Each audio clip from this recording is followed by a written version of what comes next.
அன்பான இறைமக்களே, இன்று Bible reading பிளானின் 166வது நாள்.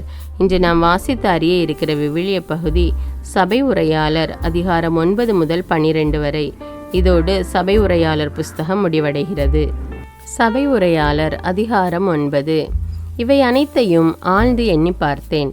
நல்லாரும் ஞானமுள்ளவர்களும் செய்வதெல்லாம் அவர்கள் அன்பு கொள்வதும் பகைப்பதும் கூட கடவுளின் கையிலேதான் இருக்கிறது. இனி வரப்போவது என்ன என்பது யாருக்கும் தெரியாது. விதித்துள்ளபடிதான் எல்லோருக்கும் எல்லாம் நேரிடும். நேர்மையானவர்களுக்கும் பொல்லாதவர்களுக்கும், நல்லவர்களுக்கும் கெட்டவர்களுக்கும், மாசற்றவர்களுக்கும் மாசுள்ளவர்களுக்கும், பலி செலுத்துகிறவர்களுக்கும் பலி செலுத்தாதவர்களுக்கும் விதித்துள்ளபடிதான் நேரிடும். பொல்லாருக்கு நேரிடும் விதிப்படியே நல்லாருக்கும் நேரிடும். நேர்ந்து கொள்ள தயங்குகிறவருக்கு நேரிடும் விதிப்படியே நேர்ந்து கொள்ளுகிறவருக்கும் நேரிடும். விதித்துள்ளபடிதான் எல்லோருக்கும் நேரிடும். இதுவே உலகில் நடக்கிற அனைத்திலும் காணப்படுகிற தீமை. மேலும் மக்கள் உள்ளங்களில் தீமை நிறைந்திருக்கிறது.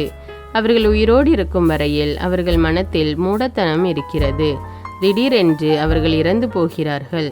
ஆயினும் ஒருவன் உயிரோடு இருக்கும் வரையில் நம்பிக்கைக்கு இடமுண்டு. செத்துப்போன சிங்கத்தை விட உயிருள்ள நாயே மேல். ஆம், உயிருள்ளோர் தாம் இறப்பது திண்ணம் என்பதையாவது அறிவர்.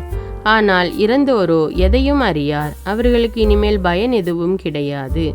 அவர்கள் அறவே மறக்கப்படுவார்கள். அவர்களுக்கு அன்பு, பகைமை, பொறாமை எதுவும் இல்லை. இப்பரந்த உலகில் நடக்கும் எதிலும் அவர்கள் பங்கெடுக்கப் போவதில்லை.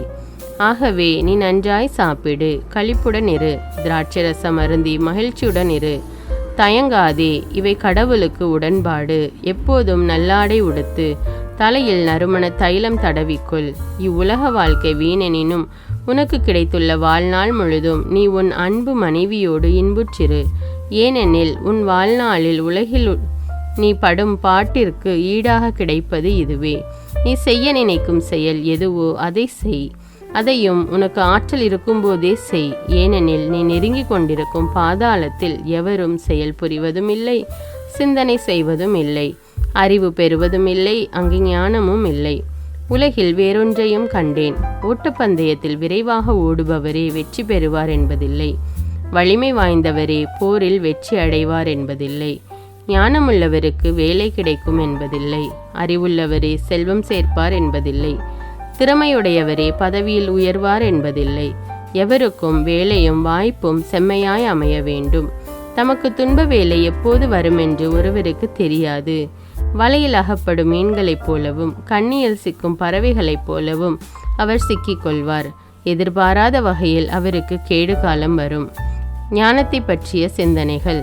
நான் கண்ட வேறொன்றும் உண்டு. இவ்வுலகில் ஞானம் எவ்வாறு மதிக்கப்படுகிறது என்பதை அது நன்கு எடுத்து காட்டுகிறது. சிறிய நகர் ஒன்று இருந்தது. அதில் இருந்த மக்களின் எண்ணிக்கை மிக குறைவு.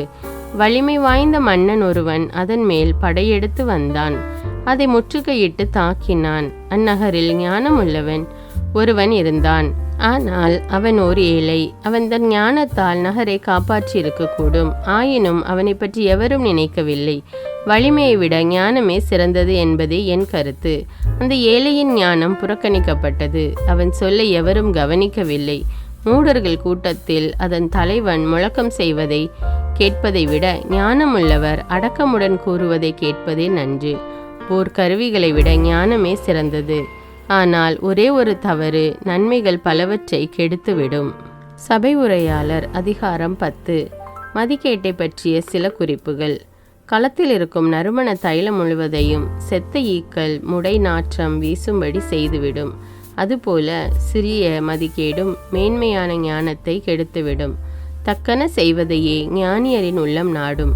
தகாதன செய்வதையே மூடரின் உள்ளம் நாடும். மூடர் தெருவில் நடந்தாலே போதும், அவரது மடமை வெளியாகிவிடும். தாம் மூடர் என்பதை அவரே அனைவருக்கும் காட்டிடுவார். மேலதிகாரி உன்னை சினந்து கொண்டால் வேலையை விட்டுவிடாதே. நீ அடக்கமாயிருந்தால் பெருங்குற்றமும் மன்னிக்கப்படலாம். உலகில் நான் கண்ட தீமை ஒன்று உண்டு. அது உயர் அலுவலரின் தவற்றால் விளைவது. மூடர்களுக்கு உயர்ந்த பதவி அளிக்கப்படுகிறது. செல்வர்கள் தாழ்ந்த நிலையிலேயே இருக்கிறார்கள். அடிமைகள் குதிரை மீதேறி செல்வதையும் உயர்குடி பிறந்தோர் அடிமைகளைப் போல தரையில் நடந்து செல்வதையும் நான் கண்டிருக்கிறேன். சூழியை வெட்டுவோர் அதில் தாமே வீழ்வார். கன்னமிடுவோரை கட்டு விரியன் கடிக்கும். கற்களை வெட்டி எடுப்பவர் கற்களால் காயமடைவார். மரத்தை வெட்டுபவர் காயத்திற்கு ஆளாவார். வழங்கிய கோடரியை தீட்டாமல் பயன்படுத்தினால் வேலை செய்வது மிக கடினமாயிருக்கும். ஞானமே வெற்றிக்கு வழிகோலும். பாம்பை மயக்கும் முன் அது கடித்து விட்டால் அதை மயக்கும் வித்தை தெரிந்திருந்தும் பயனில்லை. ஞானியரின் வாய்மொழி அவருக்கு பெருமை தேடித்தரும்.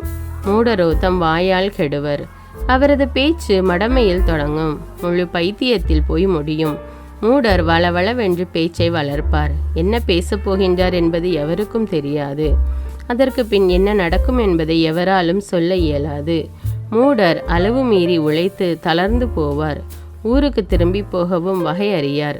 சிறுபிள்ளையை அரசனாகவும் விடிய விடிய விருந்துண்டு கழிப்பவர்களை தலைவர்களாகவும் கொண்ட நாடே, நீ கெட்டழிவாய். உயர்குடி பிறந்தவனை அரசனாகவும் உரிய நேரத்தில் உண்பவர்களை குடித்து வெறிக்காது தன்னடக்கத்தோடு இருப்பவர்களை தலைவர்களாகவும் கொண்ட நாடே, நீ நீடு வாழ்வாய்.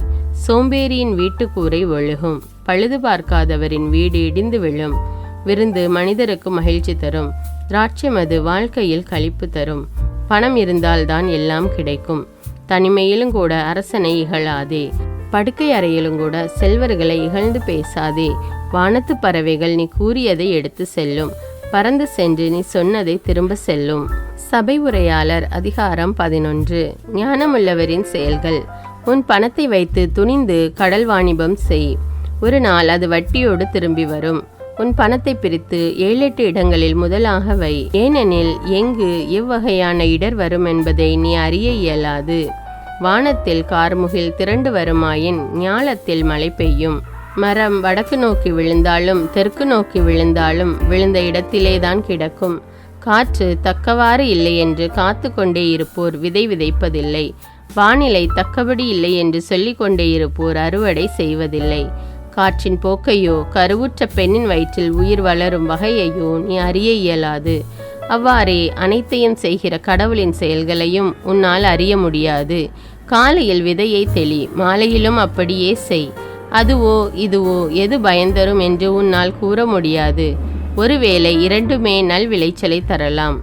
ஒளி மகிழ்ச்சியூட்டும் கதிரவனை கண்டு கண்கள் களிக்கும். மனிதன் எத்தனை ஆண்டுகள் வாழ்ந்தாலும் அவன் தன் வாழ்நாள் எல்லாம் மகிழ்ச்சியுடன் இருக்கட்டும். இருள் சூழ்ந்த நாள்கள் பல இருக்கும் என்பதையும் அவன் மறக்கலாகாது. அதற்கு பின் வருவதெல்லாம் வீணே. இளையோருக்கு அறிவுரை. இளையோரே, இளமை பருவம் மகிழ்ச்சியோடு இருப்பதற்கே. இளமையின் நாள்களில் உள்ள களிப்புடன் இருங்கள். மனம் விரும்புவதை செய்யுங்கள். கண்களின் நாட்டத்தை நிறைவேற்றுங்கள். ஆனால் நீங்கள் செய்கிற ஒவ்வொரு செயலுக்கும் உரிய தீர்ப்பை கடவுள் வழங்குவார் என்பதை மறவாதீர்கள். மனக்கவலையை ஒழியுங்கள். உடலுக்கு ஊறு வராதபடி காத்து கொள்ளுங்கள்.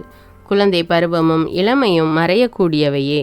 சபை உரையாளர் அதிகாரம் 12. ஆகையால் உன்னை படைத்தவரை உன் இளமை பருவத்தில் மறவாதே. வாழ்க்கை எனக்கு இன்பம் தரவில்லையே என்று நீ சொல்லக்கூடிய துயர நாள்களும் ஆண்டுகளும் வருமுன் அவரை உள்ளத்திலே நினை. அதாவது கதிரவன், பகலொளி, நிலா, விண்மீன்கள் ஆகியவை உனக்கு மங்களாய் தெரியும் முன்னும், மழைக்கு பின் மேகங்கள் இருண்டு வருவது போல தோன்றும் முன்னும், வீட்டுக்காவலர் நடுக்கங்கொள்ள வலியோர் தளர்வுறு முன்னும், அரைப்போர் மிக சிலராகி தம் வேலையை நிறுத்தி கொள்ள பலகனி வழியாக பார்ப்போர் ஒளி இழந்து போகும் முன்னும், தெருச்சந்தடி கேளாவண்ணம் கதவுகள் அடைத்து கொள்ள சிட்டுக்குருவியின் கீச்சொலியும் உறக்கத்தை கலைக்க இன்னிசை கருவி இசைக்கும் மகளிர் அனைவரும் ஓய்ந்து போகும் முன்னும், உன்னை படைத்தவரை உள்ளத்தில் நினை. மேட்டை கண்டு அச்சங்கொண்டு தெருவில் நடப்பதை நினைத்து திகில் கொள்ளும் முன்னும், வாதுமை மரம் பூ பூக்கும் முன்னும், வெட்டுக்கிளியைப் போல நடை தட்டு தடுமாற ஆசையெல்லாம் அற்றுப்போகும் முன்னும், உற்றார் வீதியில் அழுது புலம்ப நீ முடிவற்ற ஓய்வுக்கு செல்லும் முன்னும், உன்னை படைத்தவரை உள்ளத்தில் நினை. வெள்ளி கயிறு அருந்து பொன் விளக்கு கீழே விழுந்து உடைவதற்கு முன்னும், குளத்தருகில் குடம் உடைந்து நொறுங்க கிணற்றருகில் உருளை உடைந்து விழும் முன்னும், மண்ணினின்று வந்த உடல் மண்ணுக்கே திரும்பும் முன்னும், கடவுள் தந்த உயிர் அவரிடமே திரும்பும் முன்னும், உன்னை படைத்தவரை உள்ளத்தில் நினை. வீண், முற்றிலும் வீண் என்கிறார் சபை உரையாளர். எல்லாமே வீண். தொகுப்புரை. சபை உரையாளர் ஞானமுள்ளவராயிருந்ததோடு தாம் அறிந்தவற்றை தொகுத்து தந்தார். சபை உரையாளர் இனிய நடையில் எழுத முயன்றுள்ளார். உண்மையை ஒளிவு மறைவில்லாமல் எழுதி வைத்திருக்கிறார். ஞானமுள்ளவர்களின் சொற்கள் ஆயரின் கோல் போல் வழிநடத்தும்.